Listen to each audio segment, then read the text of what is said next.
Guys দেখো আজকে তোমাদের সাথে আমুদি মাছের পকোড়ার রেসিপি করছি আর চিংড়ি মাছের। তো গাইস দেখো এখানে আমি এই যে কাঁচা লঙ্কা আর ধনেপাতাটা বেটে নিয়েছি। আর এই দেখো পেঁয়াজ একটা টুকরো দিয়েছি এর মধ্যে বেটে, আর কাঁচা লঙ্কা ধনেপাতাটা বেটে দিয়েছি। এবার আমি এর মধ্যে একটুখানি লেবু চিপে দিয়ে দিয়েছি। এই দেখো গাইস এরকম এক টুকরো লেবু আমি চিপে দিয়ে দিয়েছি এর মধ্যে। আর এর মধ্যে এবার একটু আদা রসুন দেবো। তো এই দেখো গাইস আমি একটু আদা রসুন দিচ্ছি, অল্প করে আদা রসুন দেবে, দিয়ে ভালো করে মাছগুলোকে সব মেরিনেট করে রেখে দেবো। এখানে এই যে চিংড়ি নিয়ে নিচ্ছি, ছোটো ছোটো চিংড়ি। আর গাইস দেখতে পাচ্ছ আমাদের মাছগুলো সব মাথা ফেলে দিয়ে এরকম এরকম করে সাইজ করেছি। তো গাইস আমি দেখো সব মাখিয়ে নেবো। আমুদি মাছে পাথর থাকে, সবসময় মাথাগুলো তোমরা ফেলে দেবে, দিয়ে ভালো করে এবার মাখিয়ে চিংড়িটা। দেখো গাইস ছোটো ছোটো চিংড়ি, এরকম আমি বড়ো চিংড়ি পাইনি, তো আমি এই চিংড়িতেই করব। তো ভালো করে এখন মাখিয়ে এই লেবুর রসটা আর এই পকোড়াটাকে মাখিয়ে আর ভিতরে রেখে দেবো। এখন 1-1.5 ঘন্টা এরকম মাখিয়ে রেখে দেবো, ভালো করে মশলাটা ভালো করে ঢুকে যাবে, তারপরে পকোড়া করব। দেখো গাইস দেখতেই পাচ্ছ খুব সুন্দর হয়, তোমরা ঘরে বানাবে এরকম করে। তো এখন আমি বানিয়ে ভালো করে রেখে দেবো এরকম করে 1 ঘন্টা 1.5 ঘন্টা, যতটা পারবে, যতক্ষণ বেশি রাখবে ততক্ষণ মশলাটা ঢুকে যাবে ভিতরে, আর খুবই টেস্টি হয়। তো গাইস এখন আমি নুন দেবো না, নুন দিলে জল ছাড়বে, যখন আমি করব তখন আমি নুন দেবো। তো গাইস দেখো এখন আমি এমনি রেখে দেবো।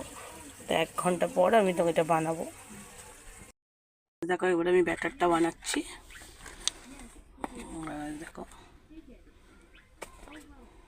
2 চামচ দেখো বেসনটা নিয়ে নিয়েছি, বেসনটা নিয়ে ঝেড়ে নিয়েছি একটু। আর গাছ দেখো এর মধ্যে আমি অল্প একটু অ্যারারুট দিয়ে দিচ্ছি। দেখতে পাচ্ছ আমি 4 চামচ অ্যারারুট দিয়ে দিয়েছি এর মধ্যে। এবার একটু নুন দিয়ে দিচ্ছি, তোমরা তোমাদের আন্দাজ মতো নুন দেবে গাইস। নুন দিয়ে দিয়েছি। আর এর মধ্যে দেখো অল্প একটু খাই সোডা বলে, খাই সোডা একটু দিয়ে দেবে, বুঝতে পারছো।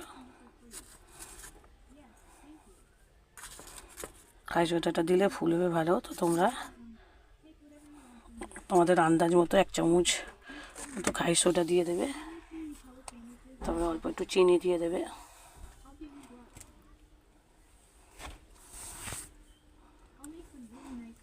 দেখো গাইস অল্প একটু হলুদ দিয়ে দেবে, আর ভালো করে ফাটাবে। এর মধ্যে আমি 2টো ডিম ফাটিয়ে দিয়েছি, তোমাদের কাছে ডিম যদি কম থাকে তাহলে তোমরা একটাই দেবে। ফ্রিজ থেকে চিল জল বের করেছি আমি এই বাটারটা করব বলে। আর দেখো আমি এখন এটাকে ভালো করে ডিমটাকে ফাটিয়ে দিয়ে মাখিয়ে নেবো, তারপরে জলটা দেব। আমি চিল জলটা দিচ্ছি ঠান্ডা, তোমরা তোমাদের আন্দাজ মতো ঠান্ডা জল দেবে, তাহলে খুবই সুন্দর বাটারটা হবে। আমি এরকম করে বাটারটাকে ভালো করে নাড়িয়ে ফাটিয়ে নিয়েছি। তো গাইস দেখো খুবই সুন্দর, দেখো কি সুন্দর ডিম আর জলটা দিয়ে, ঠান্ডা জলটা দিয়েছি আর ভালো করে ফাটিয়ে নিয়েছি। যত ফাটাবে তত সুন্দর হবে। তো তোমরা এমনি করে ফাটিয়ে নেবে, কিছুক্ষণ রেখে দেবে, তারপরে যখন ফুলে যাবে একটু তখন তোমরা গরম গরম বানিয়ে সার্ভ করবে। আমি এখন এটাকে ভালো করে এমনি করে রেখে দেবো এখন কিছুক্ষণ। তো গাইস দেখতে পাচ্ছ বাটারটাকে ফাটিয়ে কত সুন্দর হয়েছে, অনেকক্ষণ রেখে দিয়েছিলাম আমি। এবার আমি তেল গরম করতে বসে দিয়েছি, আর মাছটা এবার একটা একটা করে ভাজবো। দেখতে পাচ্ছ দেখো আমি এখন তখন নুন দিইনি, এবার একটু নুন দিয়ে দিলাম। তো গাইস দেখো মাছটা কত সুন্দর হয়ে গেছে। এবার আমি একটা একটা করে ভালো করে নাড়িয়ে নিয়ে এবার একটা একটা করে ভাজবো গাইস। দেখো কত সুন্দর বাটার করে এবার চিংড়িটা আর এটাকে একসাথেই মেখে রেখেছি আমি, আর তেলটা গরম হতে দিয়েছি।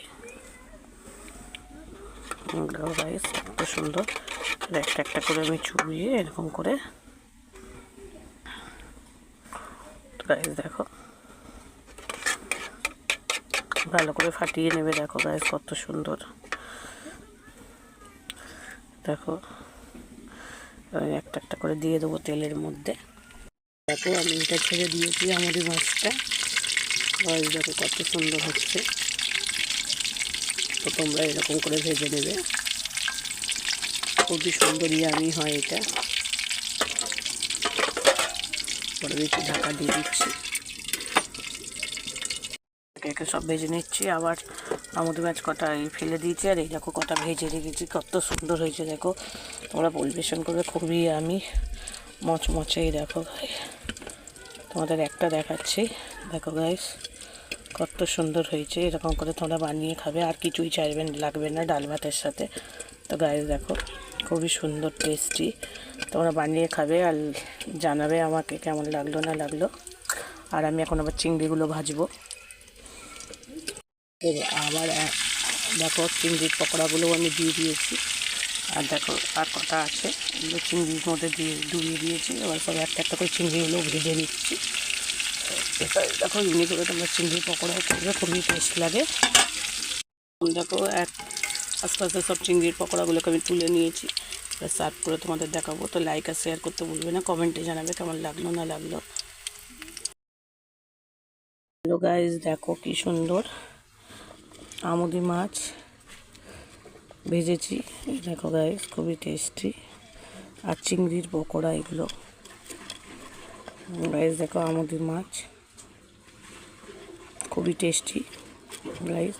তোমরাও এরকম বানিয়ে খেয়ে দেখবে, খুবই টেস্টি হয় গাইস। দেখো খুবই টেস্টি, বানিয়ে খেয়ে আমাকে কমেন্টে জানাবে কেমন লাগলো না লাগলো। এখানে তোমরা সস দিয়ে খাবে, তো খুবই টেস্টি লাগে গাইস। এই দেখো খুবই টেস্ট।